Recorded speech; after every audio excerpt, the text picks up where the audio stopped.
Hello दोस्तों, आप सभी का ऑनलाइन एग्ज़ाम गुरुकुल में स्वागत है। जैसा आप जानते हैं कि राज्य सेवा मुख्य परीक्षा 2020 का परीक्षा परिणाम अभी कुछ दिन पहले मध्य प्रदेश लोक सेवा आयोग ने जारी किया है और अब इन्होंने वन सेवा मुख्य परीक्षा का भी दोबारा रिजल्ट दे दिया है, वही 87 और 13-13% के फॉर्मूले पर। लेकिन एक बात गौर करने लायक है कि ये जो हमारे नोटिफिकेशंस आ रहे हैं इनमें हर बार कुछ ना कुछ त्रुटि क्यों होती है। अब आप यहाँ पे देखिए नंबर 2 पॉइंट में 25 जुलाई 2022 लिखा हुआ है राज्य वन सेवा प्रारंभिक परीक्षा की तिथि, जबकि ये 2021 में हुई थी, सभी को पता है। और इसके दो तरीके हैं जानने के। जब भी कोई ऑफिसर इस पर साइन करता है तो वो देखता होगा तारीखें वगैरह सही है या नहीं। लेकिन चलिए कोई बात नहीं है, जैसा भी हो रहा है। अब हमारे कई सारे जो बुद्धिजीवी हैं, आप भी देखते होंगे वीडियोस, तो वो यही कहते हैं कि मध्य प्रदेश का युवा सो रहा है। और वाकई में ऐसा लगता है कि मध्य प्रदेश का युवा वाकई में सो रहा है, क्योंकि पिछले 4 साल हो गए कोई वैकेंसी नहीं है। वैकेंसी है तो उसका अगर कोई रिज़ल्ट नहीं है, और रिज़ल्ट अगर आता है तो उसके बीच में राजनीति आ जाती है। लेकिन जब राजनीति आती है तो वो आराम से पूरी हो जाती है। तो हमें समझ नहीं आ रहा कि हम क्यों राजनीति के बीच में जा रहे हैं या राजनीति हमें पकड़ के अपनी तरफ खींच रही है। कुछ कह नहीं सकते, लेकिन स्थिति बहुत दयनीय है, बहुत ही दयनीय स्थिति है। और अब आने वाले समय में ये स्थिति बदल जाए, क्योंकि ओबीसी का जो निर्णय था, जो अभी कुछ दिन पहले आया था, तो ऐसा लग रहा था कि जनवरी के माह में हाई कोर्ट इस पर कुछ निर्णय दे देगा। लेकिन अभी वो फिर से पेंडिंग हो रहा है।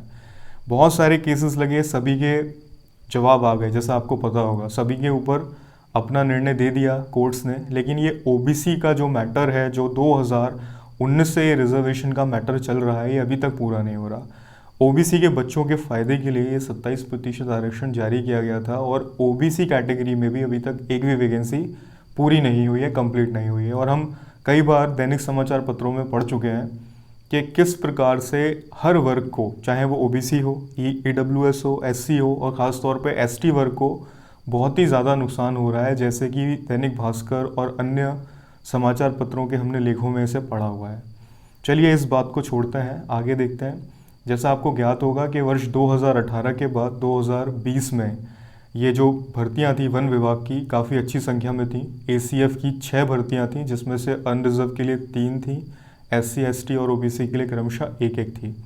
और वन क्षेत्रपाल की कुल 105 वैकेंसीज थी, रिक्तियाँ थी, जिनको भरने के लिए 87% और 13-13% का फॉर्मूला लगाया गया है। और जैसा आपको ज्ञात होगा, अब आपको हम बता रहे हैं कि 294 अभ्यर्थियों को इसमें सूचित किया गया है कि वो इंटरव्यू देने के लिए पात्र हैं। ये 294 अभ्यर्थी वर्ग एक ही सूची में हैं। और क्योंकि आपको ज्ञात होगा कि ये जो वर्ग एक ही सूची के बाद वर्ग बी की सूची है, उसमें 30 लोगों को इसमें मौका दिया गया है। लेकिन इन 30 में से 15 हाई कोर्ट का निर्णय आने के बाद हटा दिए जाएंगे। तो ये पूरा का पूरा रिज़ल्ट आपके सामने है, आप चाहें तो पीडीएफ भी डाउनलोड कर सकते हैं। बाकी हम इसमें लिंक भी आपको दे देंगे। और इसमें जो डॉक्यूमेंट्स आपको जमा करने हैं वो यहाँ देख लीजिए, बहुत ध्यान से देख लीजिए, क्योंकि कोई भी ऐसी बात हो सकती है आपके लिए जिससे आपकी गलती बताई जाएगी। लेकिन बाकी लिपिकीय त्रुटियाँ माफ़ होती हैं जो आयोग से होती हैं। जैसा अभी आप देख रहे हैं कि 25 जुलाई 2022 लिखा जा रहा है प्रारंभिक परीक्षा की तिथि, कोई मतलब नहीं है उसका।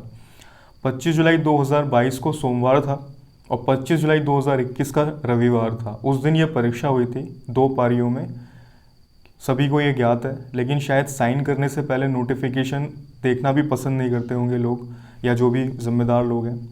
तो अब बहुत ही फ्रस्ट्रेट हो रहे हैं युवा, उनको समझ आ रहा है कि हमारे लिए कितना गंभीर है कोई भी। अगर वाकई दिल से एक बात पूछी जाए कि अगर आप लोगों के यहाँ भी कई सारे युवा होंगे, जो भी जितने भी ये लोग जिम्मेदार लोग हैं, क्या उनके यहाँ के जितने भी बच्चे ये तैयारी कर रहे होंगे वो भी उन्हें इसी तरह से दुखी या कई समय से कंफ्यूज्ड करके रख सकते हैं? नहीं ना। तो एक नैतिक जिम्मेदारी है कि अगर आप हमारे रिलेटिव नहीं हैं, अगर आप हमारे कोई नहीं है भले, लेकिन आपकी एक नैतिक जिम्मेदारी है कि आप हमारे सामाजिक रूप से, अगर हमारे सर हैं, अगर आप हमारे गुरुजन हैं, तो आप हमारा कुछ तो सोचिए।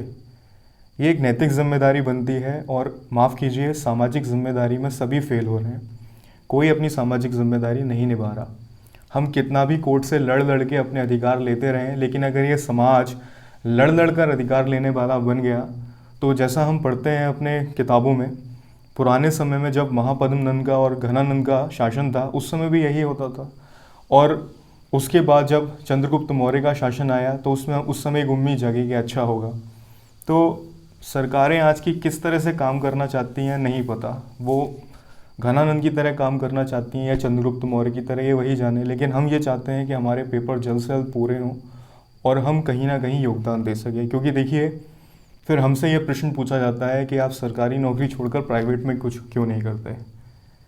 विश्वास कीजिए कि अगर प्राइवेट में सब कुछ करना मतलब थोड़ा भी कठिन होता ना, थोड़ा भी कठिन इसलिए बोल रहे हैं क्योंकि कठिन नहीं होता, बहुत ही कठिन होता है। वहाँ भी वो रेड टेप और ब्यूरोक्रेसी बीच में आती है बहुत जगह पर, सभी जानते हैं। आपको इन्वायरमेंट की परमिशन चाहिए, किसी भी काम को करने के लिए 10 चीज़ें हैं। इस टॉपिक में अभी नहीं जाते, लेकिन कृपया करके अपनी सामाजिक जिम्मेदारी निभाइए और जितना हो सके विद्यार्थियों के हितों के बारे में चिंतन कीजिए, क्योंकि आपके हाथ में शक्ति है। धन्यवाद। ये सारे डॉक्यूमेंट्स हैं जो आप लोगों को सबमिट करने होंगे, तो ये एक बार देख लीजिएगा आप। और अंत में एक बात और, जैसा कि अभी मैंने आपको कुछ देर पहले बताया था कि पार्ट बी में 30 अभ्यर्थियों का चयन हुआ है। दरअसल ये 30 जगह हैं, अनरिजर्व में 15 और अन्य पिछड़ा वर्ग में 15, जिन पर कुल 98 बच्चों को इंटरव्यू देने के लिए बुलाया गया है। तो यहाँ पर मैंने अपनी त्रुटि सही कर ली है। उम्मीद करते हैं कि आगे जो जिम्मेदार लोग हैं वो भी अपनी त्रुटि सही करके नोटिफिकेशन जारी करें। धन्यवाद।